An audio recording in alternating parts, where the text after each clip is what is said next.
que beleza. Ninguém chora, não há tristeza, ninguém sente dissabor. O sol colorindo é tão lindo, é tão lindo. A natureza sorrindo, tingindo, tingindo a alvorada. Alvorada lá no morro, que beleza. Ninguém chora, não há tristeza, ninguém sente dissabor. O sol colorindo é tão lindo, é tão lindo. E a natureza sorrindo, tingindo. Muito bem, essa linda voz aqui da Silvana Neres, que trabalha aqui no Tribunal de Justiça há 27 anos. 27 anos. Coisa boa. E o Mário Valadão, músico. Fala um pouco de você, Mário. A gente trabalha na divisão, na verdade, coordenadoria de arte e cultura, lá no Mackenzie.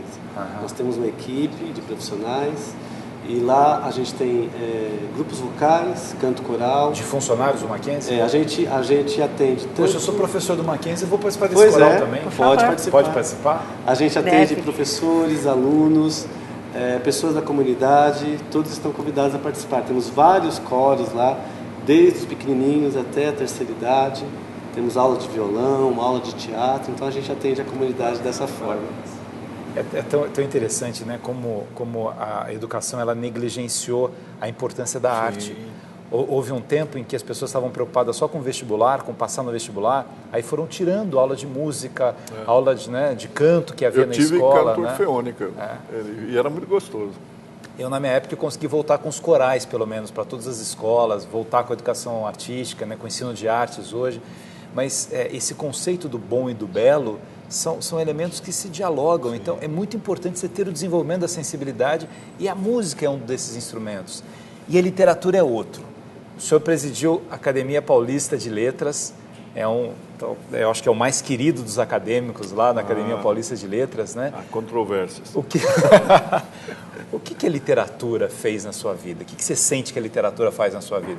Eu fico te seguindo no Twitter, você também pode seguir, a gente vai colocar aí o Twitter do desembargador Zé Renato Nalini, mas ele fala muito de livros que ele está lendo. Então, você está sempre lendo livros, né? O que a literatura representa? Eu sou um devorador de livros, sabe, Gabriel? E penso hoje que uma das poucas tristezas que eu tenho é de não conseguir ler todos os livros que eu gostaria e, aliás, até todos os livros que eu tenho, né? Hoje eu sou, de certa forma, censurado pela Maria Luísa e pelos alguns meus amigos. filhos, por causa do excesso de livros, né? Então, há muito livro e eu compro sempre livros, já comprei várias vezes livros que eu já tenho, né, que eu gosto tanto, nem li ainda. Mas eu leio sempre simultaneamente 2, 3 livros. Você sabe que eu durmo pouco, acordo durante a noite. E com esse verão, então, a gente acorda muito mais, né? E aí eu só disfarço esse período, né, que me parece uma resposta da natureza à nossa inclemência, à nossa falta de cuidados para com ela, lendo, né? Então, a leitura é alguma coisa maravilhosa. Isso eu devo à minha mãe, que quando eu era pequenino ainda, ela me dava de prêmio pelas notas escolares no primário, livrinhos da Melhoramentos, né? Cada mês eu tinha um livrinho e eu lia rapidamente, então eu queria a coleção toda, e aí apanhava livro que não deveria ler e lia, mas todo livro a gente tira algum proveito, né? E eu gosto muito de biografias, por exemplo. Você nunca vai conhecer essa pessoa porque ela já não existe, né? Ela já partiu para a eternidade, eu nunca terei um contato físico com ela nesse meu plano. Mas eu vou penetrar na consciência dela. Lendo a biografia. Lendo a biografia, lendo até as autobiografias, que são deliciosas, ainda que digam que a autobiografia é sempre uma reconstrução, né? É mais ficção, porque você não quer deixar uma imagem que possa comprometê-lo. Mas todo relato de vida é um relato precioso, né? Você me dizia há pouco que adorou a biografia do Mandela, e também do Getúlio, né? Esses 2 volumes últimos aí. Lira Neto fez um belíssimo trabalho sobre o Getúlio. E o Mandela, enfim, é um homem que conquistou o mundo com essa capacidade de amar, né?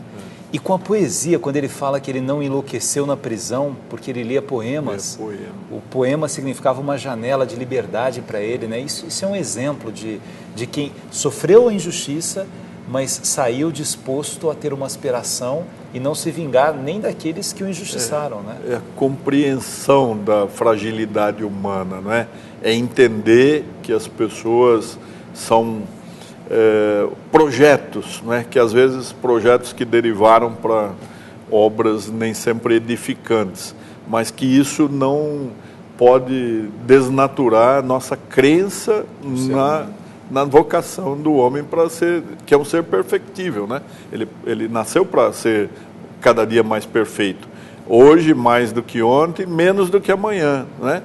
Então, nós estamos de... Que autores na sua juventude te apaixonou assim na literatura? Quem que você lia? Olha, eu li todo Machado de Assis, eu li José de Alencar, eu li Eça de Queiroz, fiquei bem apaixonado pelo Eça, principalmente a Cidade e a Serra, né?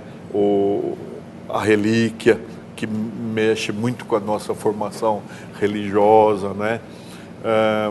Mas eu li Camilo Castelo Branco e depois eu enveredei pelos sul-americanos, né? Juan Rulfo, eu li o grande Borges, né? O Aleph. Sim. Coisa fantástica. Depois eu gostei muito, comecei a ler Marguerite Yourcenar, toda a obra dela. Memórias de Adriano. Li também. Memórias de Adriano é uma coisa maravilhosa, uma obra que demorou quantos anos para ela fazer? 30 anos, ela ficou 30 pesquisando anos para escrever. ela pesquisando. E quanto dela está ali, né? É uma biografia de Adriano que poderia ser uma autobiografia, né? Então, não há o que eu não tenha lido. Há coisas que eu não... Por exemplo, o realismo fantástico, que muita gente é apaixonada, eu leio, assim, mas não sou, assim... Não consigo ler várias vezes 100 Anos de Solidão, por exemplo, né? Mas eu me apaixono cada vez que eu leio a Lígia, né? Toda a obra da Lígia é uma obra que magnífica. É a maior escritora brasileira. Eu acho. Né? A Lígia, ela é mágica, ela faz com que você... Vamos mostrar um dos livros dela aqui. Que ela hoje fala que é o melhor livro dela, Seminário dos Ratos, né? E que é uma metáfora muito interessante sobre o ser humano, muito melhor do que a Revolução dos Bichos, do George Orwell, né? Que escreveu em 1984 e que foi até módico na previsão do que nossa vida seria controlada, né? Foi modesto, foi tímido, né? O Paulo, eu gosto muito do Paulo tanto poeta como memorialista, não é? Não deixo, nenhum discurso meu deixa de ter uma citação do Paulo, né? Leio você, né? Cito você, então é lógico que... Mas eu leio tudo, sabe, Gabriel? Mesmo livros que falam assim, não vale a pena você ler, né? Eu recebo muito livro de quem está iniciando e que pede para eu ler, comentar. Eu faço prefácios, às vezes, de obras que talvez não fossem as melhores, mas eu incentivo. Eu falo, tem que, não é? É tão bom escrever. Eu acho que quem escreve encontra uma fuga para a loucura, né? Como a Silvana falou agora, de equilíbrio, né? Você recobra e mantém a lucidez fugindo pela literatura, lendo. E você, quando você lê Mentes Atormentadas, por exemplo, terminei de ler aí Filósofos da Tormento, Atormentados, da Elisabeth Roudinesco. Então, você vê que as tragédias, as angústias são comuns a toda espécie de ser humano, né? Então, quando você, às vezes, não encontra razões para ser otimista, olhando o mundo à volta e lendo jornais, né, que os jornais fazem com que a coisa seja muito mais terrível do que é. Quer dizer, o ato de escrever, da escrita, e é tão bonito então, isso. Clarice foi uma grande amiga da Lígia, mas eu prefiro a Lígia ainda, viu? Leio. A Lígia tem contos que entraram para a história, né? Eu li Laços de Família, da Clarice. Clarice. Tem Paixão Segundo GH é um trabalho belíssimo, né? Mas eu ainda sou mais Lígia. Nossa paixão. A Lígia disse que vai casar comigo, né? Eu vou ser padrinho. Vai ser padrinho. Eu quero agradecer vocês dois aqui pela participação no programa. A gente vai voltar no próximo bloco, mas a gente vai ter uma outra participação musical aqui. E no próximo bloco a gente termina esse bate-papo gostoso com esse mestre que é o Zé Renato Nalini, essa cabeça iluminada, né? Um homem que consegue ser absolutamente competente, cioso do seu ofício, mas que gosta de viver. Aliás, Paulo Freire dizia isso do professor. Paulo Freire, quando perguntaram uma vez nos Estados Unidos, qual é a principal qualidade que um professor tem que ter, né? E as pessoas imaginavam que ele fosse falar do preparo, de outras coisas. A primeira coisa para ser um bom professor é gostar de viver. Eu acho que a primeira coisa para ser um bom juiz também é gostar de viver. Para ser um bom músico é gostar de viver. Vamos lá. Verdade. Vamos lá. Quem é você que não sabe o que diz? Meu Deus do céu, que palpite infeliz. Salve Estácio, Salgueiro, Mangueira, Oswaldo Cruz e Matriz, que sempre souberam muito bem que a vila não quer abafar ninguém, só quer mostrar que faz samba também. Eu vou pra Maracangalha, eu vou de chapéu de palha, eu vou de uniforme branco, eu vou convidar a Nália, eu vou.